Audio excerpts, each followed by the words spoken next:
Bien, pues vamos a compartir la palabra y queremos hablar del futuro y lo que tiene que ver este futuro con el anticristo. Y mire, vamos a recordar una escritura que viene en Mateo 24. Mateo 24, versículo 15. Vamos a ir al Evangelio de Mateo y vamos al capítulo 24 y vamos a leer el versículo 15 y después vamos a leer el 32, 33 y 34.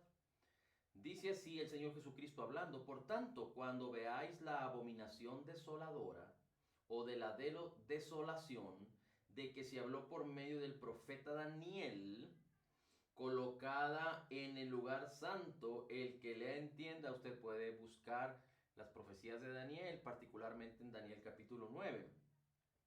Dice: y de la higuera aprended la parábola cuando su rama ya se pone tierna y echa las hojas, sabéis que el verano está cerca. Así también vosotros, cuando veáis todas estas cosas, sabed que Él, es decir, el Señor, está cerca a las puertas. En verdad os digo que no pasará esta generación hasta que todo esto suceda. Así es que aquí podemos ver que el Señor Jesucristo habla de la abominación desoladora o de la abominación de la desolación. Esto tiene que ver con que después de haber sido construido el templo de los judíos, que está prácticamente por que esto se lleve a cabo, posiblemente en los próximos, que quisiéramos decir meses, pudieran ser años, el templo se construirá, se volverán a participar de todas las, digamos que los servicios, o como lo hacían en la época en la que Dios le indicó a Moisés. Tienen, de hecho, entiendo que los judíos tienen no solo a los levitas, los sacerdotes, los utensilios, los elementos, los alimentos, todo lo tienen preparado. Lo único que falta es la construcción del templo. Y sabemos que el templo no es construido porque donde el pueblo judío, según las escrituras y según los oráculos, es necesario que se construya este templo, está ocupado ahorita por los palestinos. Está ocupado por una mezquita musulmana, que es la mezquita de la Roca. Así es que esto no podrá suceder, al menos en las próximas semanas, pero algo podría suceder en los próximos meses o en los próximos años. Pero cuando esto suceda, aparecerá un hombre. Este será el anticristo. Vendrá una, digamos que usted sabe por las noticias, por los que se comenta tanto en el medio religioso como en el medio secular, que el pueblo de Israel siempre ha sido asediado, o el país de Israel siempre ha sido asediado por todas las naciones o los países musulmanes. No necesariamente los países árabes, pero los musulmanes como Siria, como Irán, como Irak, como la gente que está en Pakistán, los mismos grupos palestinos, todos ellos buscan de manera permanente la destrucción de Israel. Y aunque ahorita no es posible que la puedan hacer, en un futuro muy cercano se agruparán, serán ayudados de alguna manera por naciones más poderosas, como la nación rusa, como la nación de Gog y Magog, que representa a las naciones rusas, y entonces vendrán a atacar a Israel. Ahora, ¿por qué le comento esto? Porque esto está descrito en la palabra, en los salmos, en Ezequiel, en las profecías, acerca de que esto va a suceder. Después lo estaremos viendo con más detenimiento, pero ¿qué sucede entonces? ¿Qué pasa entonces cuando Israel esté en este conflicto con esas naciones, y que esté prácticamente a punto o en la víspera de ser destruido? Aparecerá un hombre que hará la paz con todas estas naciones y con Israel, y a Israel le va a convenir que este hombre se presente como algo extraordinario que jamás se había presentado, al menos en los últimos 2000 años, que causará que la paz sea manifestada entre Israel y las naciones musulmanas o las naciones árabes. Ahora, para este tiempo, este hombre hará que Israel firme un acuerdo de paz y él será prácticamente el protagonista de este acuerdo de paz. Después lo estaremos viendo con detenimiento cómo es que la escritura habla de todas estas cosas. Y después de ello, a los 3 años y medio, este hombre romperá ese tratado de paz y entonces se levantará como Dios. Se dirá de sí mismo, yo soy Dios, pero hará grandes señales, prodigios y milagros. De tal manera que dice la escritura que este hombre morirá, pero resucitará porque el diablo mismo lo poseerá y hará un convenio en el ámbito político y en el ámbito religioso. La Biblia también habla acerca de, perdón, la Biblia habla acerca también de el profeta o el falso profeta. El falso profeta tiene que ver con cautivar o causar que las personas religiosamente sean fieles al anticristo, sean fieles al falso profeta, sean fieles a la bestia que se describe en Apocalipsis, que será erigida, será construida una imagen que se le dará poder a esa misma imagen para que todos sean cautivos. Ahora, usted sabe que en estos años y muchos años atrás se ha hablado acerca de milagros que suceden en la creación. Por ejemplo, de que a través de las piedras sale sangre o sale agua. Algunas religiones dicen que agua bendita, o a través de las imágenes generan sangre. Y hay muchas señales, que muchas son señales mentirosas, otras posiblemente pudieran ser verdaderas, pero las señales que cause la imagen de la bestia en aquellos tiempos serán tan poderosas que muchos serán cautivados. De aquí a que esto suceda, que puede suceder en los próximos meses, en los próximos años, la gente estará tan absorta, tan hastiada de la vida, que una señal poderosa, un cambio radical y algo extraordinario que suceda, cautivará su manera de pensar, cautivará su manera de ser. Quizá el temor, el pánico a las guerras, a la destrucción, a la tercera, a la cuarta guerra mundial, qué sé yo, pero algo extraordinario causará que todos, la mayoría de los hombres, sean cautivados y sean atrapados.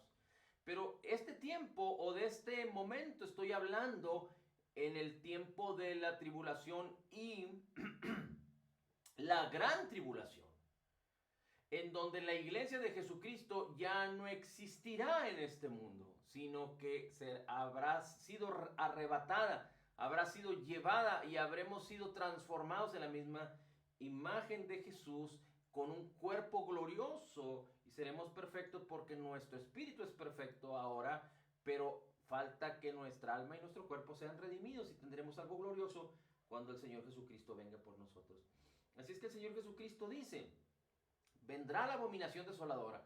Así es que estamos hablando de un tiempo de 3 años y medio en donde el anticristo será amigo de los judíos y después se levantará como Dios y será enemigo de los judíos. Por eso el Señor Jesucristo dice que cuando esas cosas sucedan, hay que huir y hay que correr, pero le está hablando prácticamente de los judíos, porque la escritura de Mateo 24 en la mayor parte se refiere a los judíos. Ahora, está hablando aquí de la manifestación y del dolor y de todo lo que causará el anticristo, la persecución, y no habla acerca de la tribulación o la gran tribulación que viene del juicio del cielo. Es importante que entendamos que en Apocalipsis están revelados los juicios que vendrá sobre la tierra a partir de que la iglesia sea quitada de la tierra y que venga la tribulación y la gran tribulación, porque ahorita el juicio de Dios no ha empezado. Ahorita muchos piensan y dicen que por causa del pecado Dios está enojado, por causa de la intención de las naciones, de la avaricia de las naciones, del egoísmo de las naciones, de la perversión de las naciones, de la maldad de las naciones, de las conductas diabólicas de las naciones, Dios está enojado. Pero no necesariamente es así, porque el pecado es enemistad para con Dios. El pecado no tiene nada que ver con Dios. Pero Dios respecto al pecado no tiene ningún juicio de Dios para con el hombre respecto al pecado. ¿Por qué?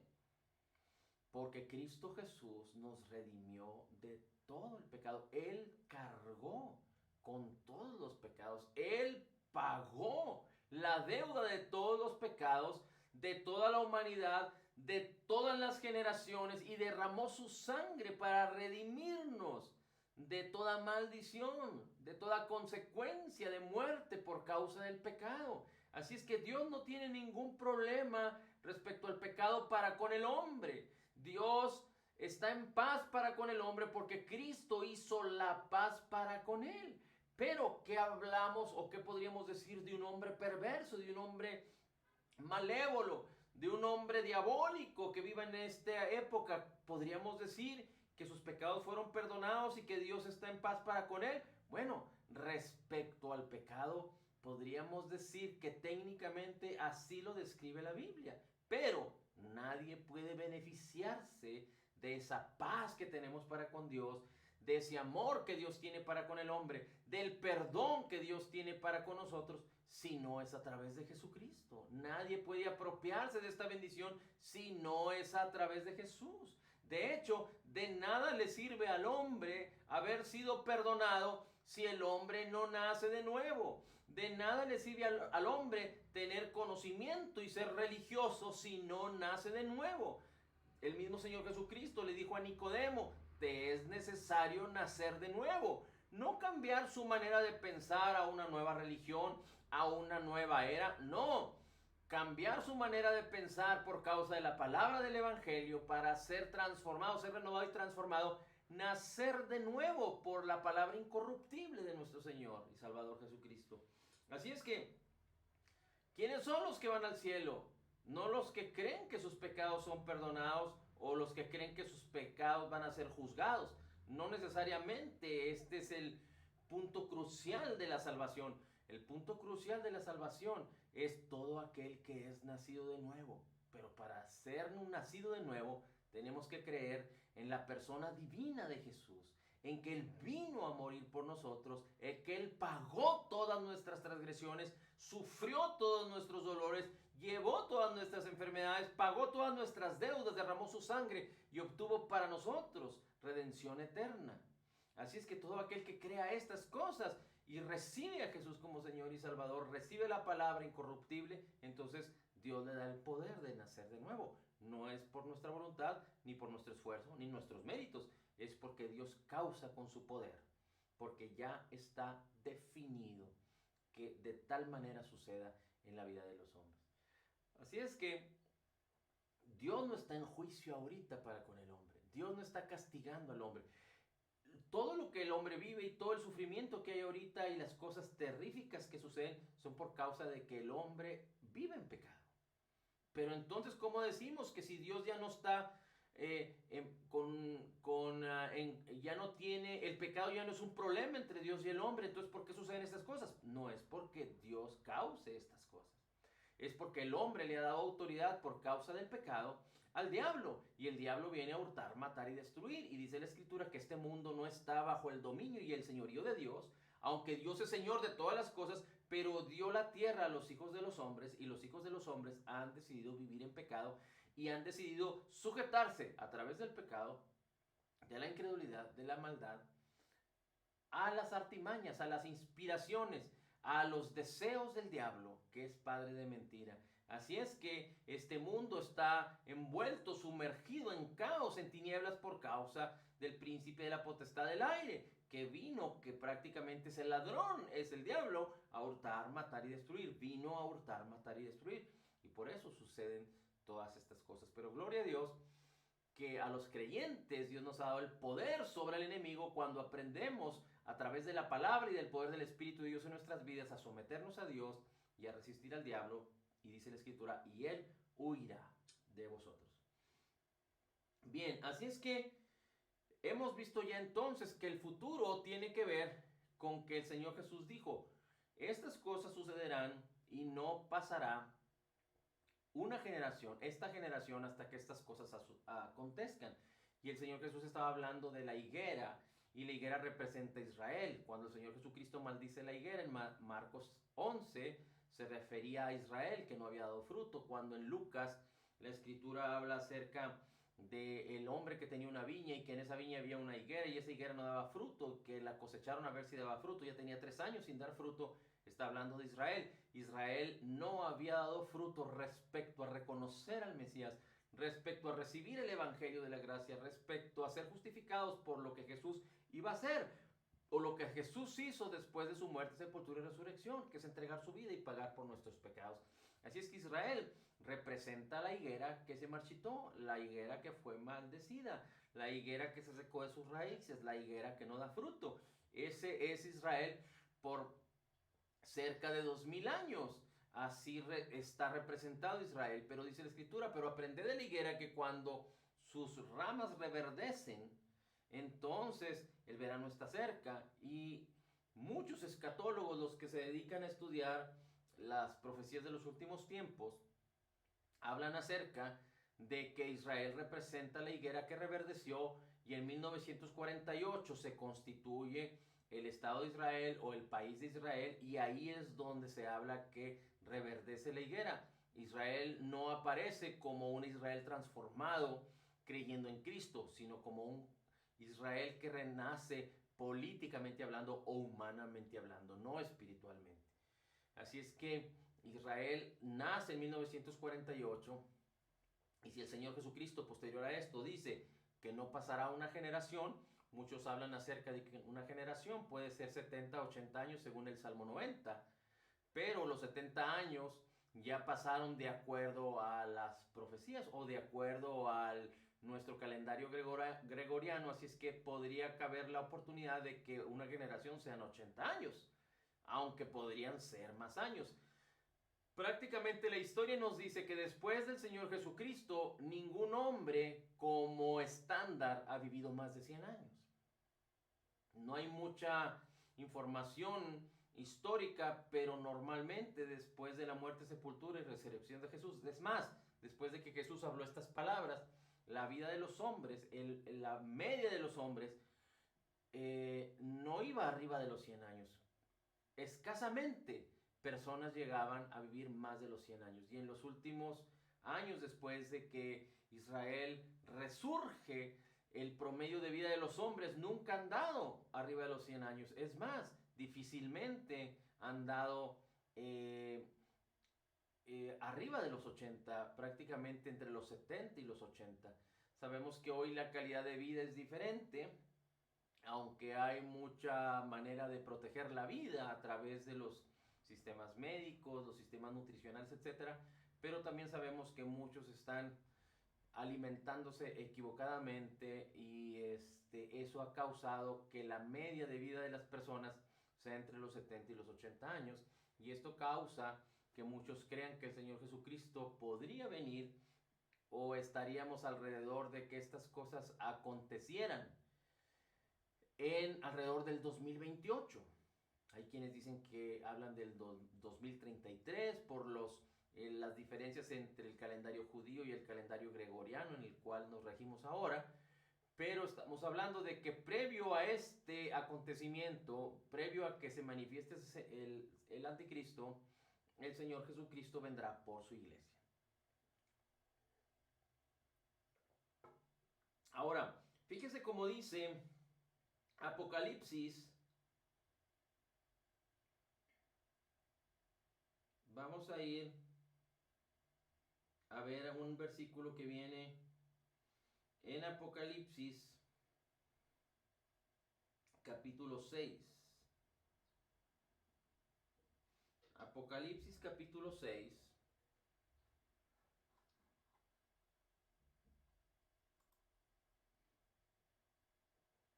el versículo 1 y 2. Apocalipsis capítulo 6, versículo 1 y 2.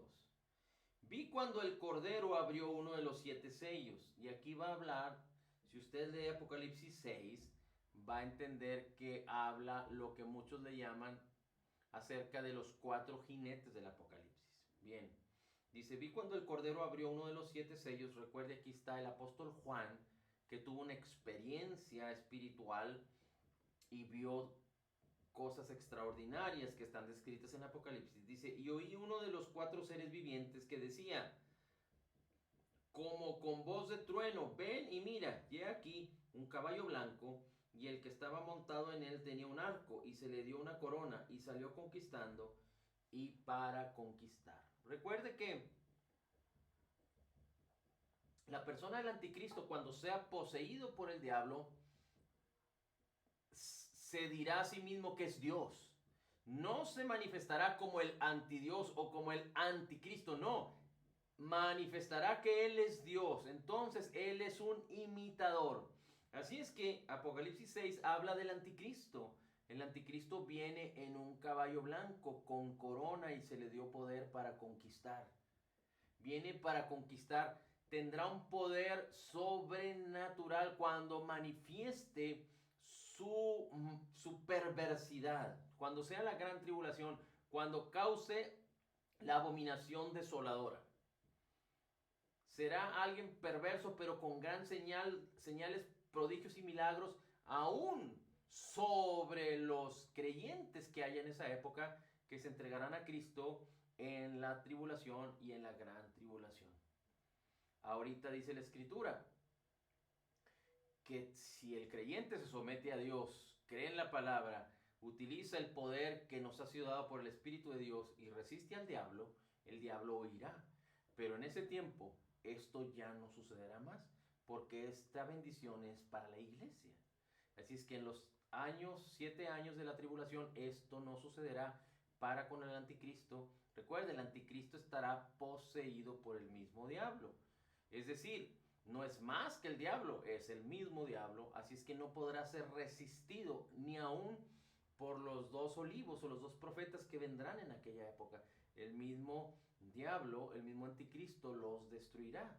Pero dice la escritura que ellos resucitarán después de que sean muertos y que sean vistos por, creo que alrededor de 3 días por todo el mundo. ¿Cómo podemos saber que serán vistos por todo el mundo?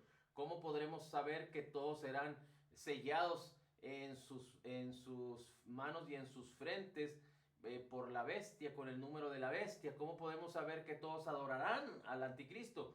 Por causa de las comunicaciones, de las redes sociales, por causa de los celulares, por causa de la televisión, por causa de la comunicación que hay tan prácticamente instantánea entre las personas. Ahorita se han construido los teléfonos y todos los dispositivos trabajan a través o se conectan a través de redes inalámbricas, y ahorita se está trabajando sobre una red inalámbrica muy veloz, pero en los próximos meses saldrán nuevas atribuciones, nuevas redes que prácticamente podrán las personas hacer transmisiones en vivo, llamadas de videos prácticamente reales. Quizá muchos dispositivos estarán utilizando esos sistemas que veíamos en las películas de los 80s de la Guerra de las Galaxias, que se presentaban como hologramas. La tecnología ha avanzado tanto, muchos están hablando acerca de que en los próximos tiempos habrá transhumanismo, es decir, hombres que serán modificados tecnológicamente para tener virtudes adicionales, como aquellos que ocurrían en los años 70s, 80s con el hombre nuclear y la mujer biónica. No sé si usted recuerda esas historias. Fíjese, desde tantos años atrás que aparecieron estas historias que causaron o que cautivaron a muchos acerca, no de superhéroes, pero acerca de hombres que fueron modificados tecnológicamente para tener superpoderes. Así es que esto estará sucediendo en breve. Y entonces dice la escritura que el anticristo vino para conquistar.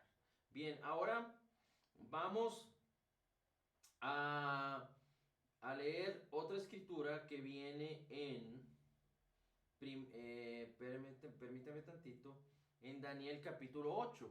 versículos 23, 24 y 25. Daniel capítulo 8. Daniel capítulo 8, versículos 23, 24 y 25. Dice así, y al final de su reinado, y está hablando aquí de la aparición del anticristo, y al final de su reinado, cuando los transgresores se acaben, o cuando el hombre llegue a colmarse del pecado, ahorita el pecado ha llegado a tal situación, a tal condición, a tal perversidad, que las personas ya no se sacian.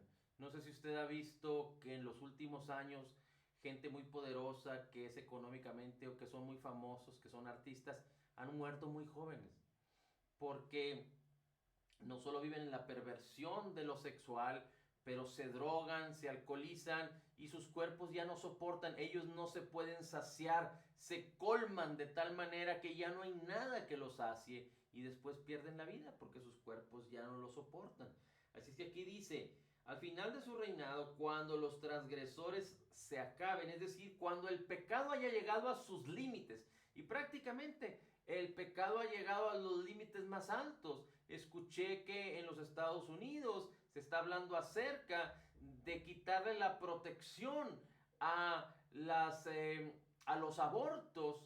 Entiendo que en Estados Unidos, si alguien se practica un aborto y el producto, es decir, el bebé que está en el vientre de la madre, digamos que una madre quiere hacerse un aborto a los 8 meses o a los 7 meses o a los 6 meses y el bebé ya está formado y sacan al producto, sacan al bebé y el bebé vive en lugar de morir por el aborto, vive. Hay una protección, hay una ley que protege a los bebés de que los doctores ya no pueden quitarle la vida porque entonces sería un asesinato. Es decir, una vez que nacen y si se mantienen en vida en un aborto, en un procedimiento de aborto, entonces los bebés tienen el derecho a vivir, aún a pesar de esta terrible práctica. Pero he estado escuchando acerca de que hay legisladores de algunos estados que están promoviendo que si una mujer se practica un aborto y el bebé vive, están queriendo legislar para que puedan acabar con su vida. Esto es prácticamente más abominable que practicar un aborto. Es quitarle la vida a alguien que se la quisieron quitar y no fue posible que sucediera y vivió y aún quieren legislar estas cosas para que aún sea tiempo suficiente y que le quiten la vida. Así es que el pecado, la perversidad, la maldad ha llegado a tal grado, las personas han olvidado las costumbres de antaño y muchos hablan acerca de que las viejas costumbres, las costumbres de nuestros padres, quizá las costumbres de algunos de nosotros, ya no son de esta moda. Es la justificación, pero la realidad es de que las nuevas generaciones quieren vivir el pecado en su máxima expresión. No tiene nada que ver con la buena educación, no tiene nada que ver con las costumbres de antaño, sino que se están rebelando contra lo que la palabra de Dios dice. Las nuevas generaciones se están rebelando contra la palabra del Señor. ¿Por qué? Porque han abierto sus ojos, sus oídos, sus corazones, sus bocas, sus mentes a un sistema de enseñanza y de pensamientos que son abominables respecto a la palabra. Que hablan de incredulidad, que hablan de pecado. Y como hemos dicho ya, en los últimos tiempos, fíjese cómo dice, apúntelo, pero fíjese cómo dice Primera de Timoteo 4, versículo 1, dice, el Espíritu dice claramente que en los últimos tiempos apostatarán muchos de la fe, prestando atención a espíritus engañadores y a doctrinas de demonios mediante la hipocresía de mentirosos que cauterizan, que tienen cauterizada la conciencia, prohibiendo casarse, mandando abstenerse de alimentos que Dios ha creado, etcétera, etcétera, etcétera. Está hablando de hombres que a través de los medios, que a través de los sistemas políticos, a través de los sistemas educativos, a través de los sistemas de pensamiento, están engañando y causando estragos. El pecado ha llegado digamos que, a tales niveles que prácticamente se están desbordando, alcanzando los más altos cuestiones pecaminosas, si lo pudiéramos llamar así, que prácticamente todo se habrá hecho respecto al mal y se habrá el hombre colmado. Así es que dice la Escritura, cuando esto suceda, entonces aparecerá, se levantará un rey insolente, es decir, un rey soberbio, un rey altivo, soberbio, que se creerá Dios. Dice, y hábil para intrigar, para engañar. Dice, su poder será grande, pero no por su propio poder, porque será poseído por el diablo. Destruirá en forma extraordinaria, prosperará y hará su voluntad. Destruirá a los poderosos y al pueblo santo. Cuando habla aquí que al final de su reinado, cuando los transgresores se acaben, cuando habla del reino o de los reinos en el Antiguo Testamento, por ejemplo, Daniel habla acerca de los imperios. Recuerde que en la antigüedad, en la época de Daniel, había un imperio babilónico, después vino un imperio medo-persa, que fue cuando Babilonia sucumbió. Después vino el imperio griego y al final vino el imperio romano. Esta es la visión que tuvo Daniel acerca de los imperios, acerca de la estatua que tuvo en aquel sueño. Y esto es lo que realmente sucedió. Estos fueron los cuatro grandes imperios y el imperio romano dejó de existir, pero es el imperio que resurgirá. Es el imperio que resurgirá, el que abrigará, el que conducirá, abrigará al anticristo. Bien, así es que dice, y por su astucia hará que el engaño prospere por su influencia. Imagínese un mundo de pecado desbordado y llegue un hombre y ponga orden en este mundo.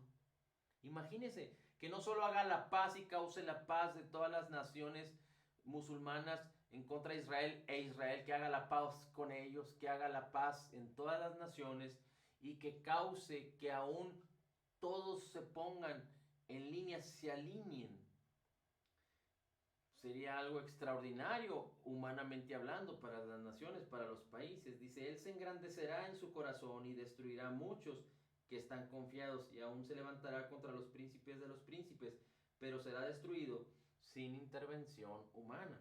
¿Por quién será destruido el anticristo? Por el Señor Jesucristo, que vendrá en un caballo blanco, que dice en el nombre del rey, dice, en el nombre del Señor Jesucristo, dice, él es el verbo de Dios.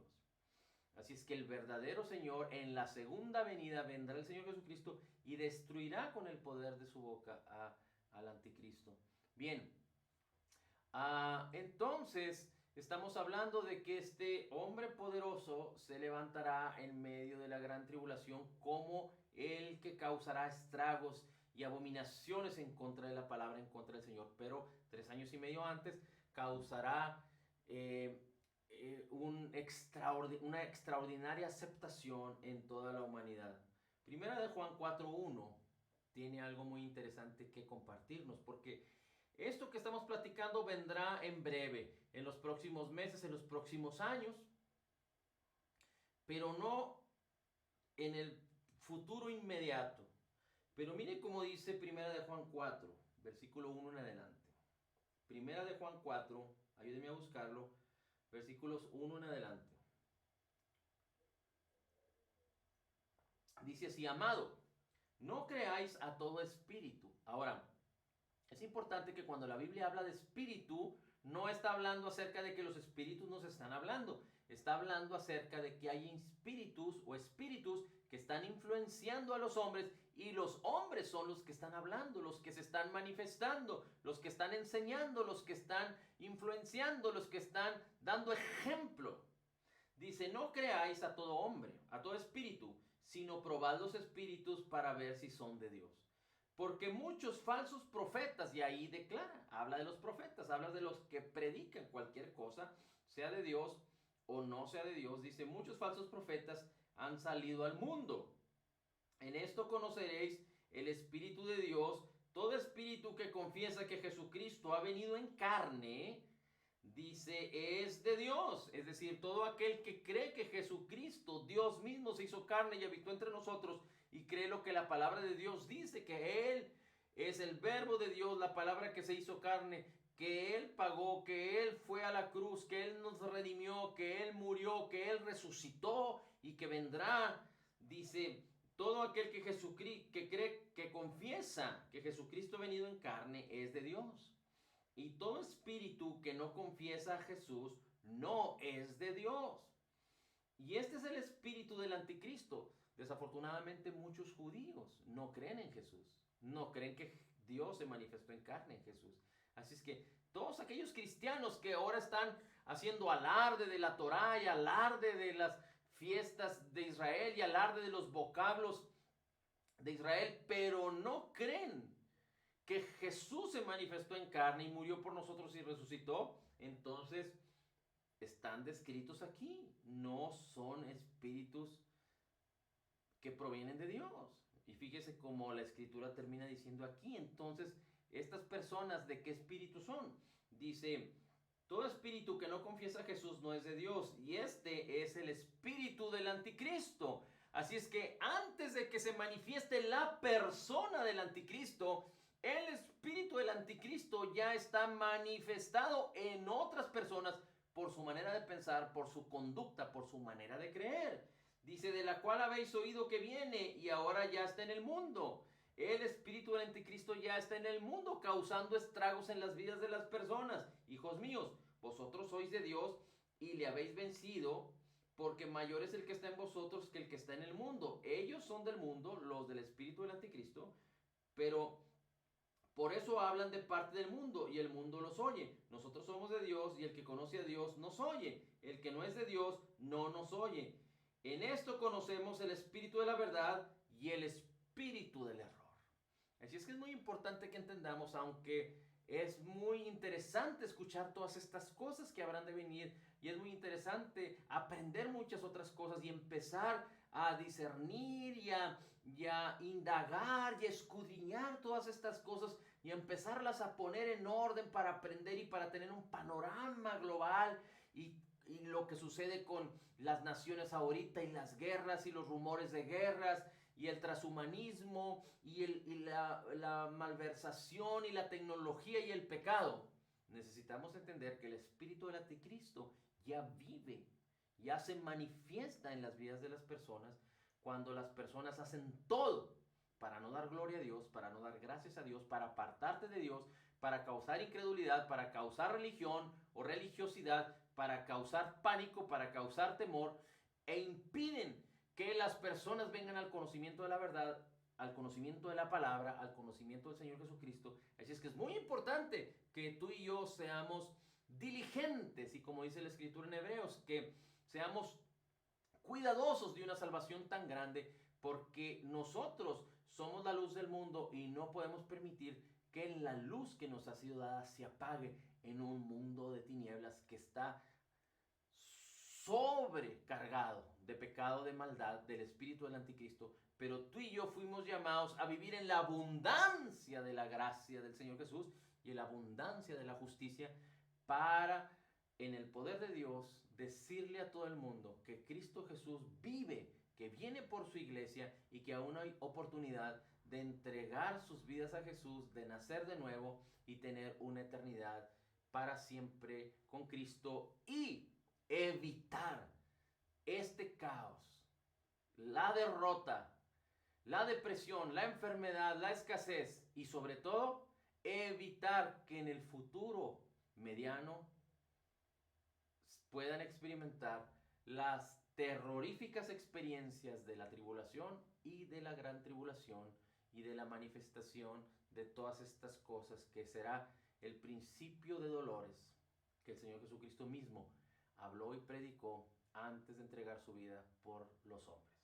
Padre, gracias te damos porque eres bueno y porque nos amas y porque tu corazón y tu palabra y tu obra en Cristo Jesús, que fue determinante, estás vigentes para todo aquel que crea.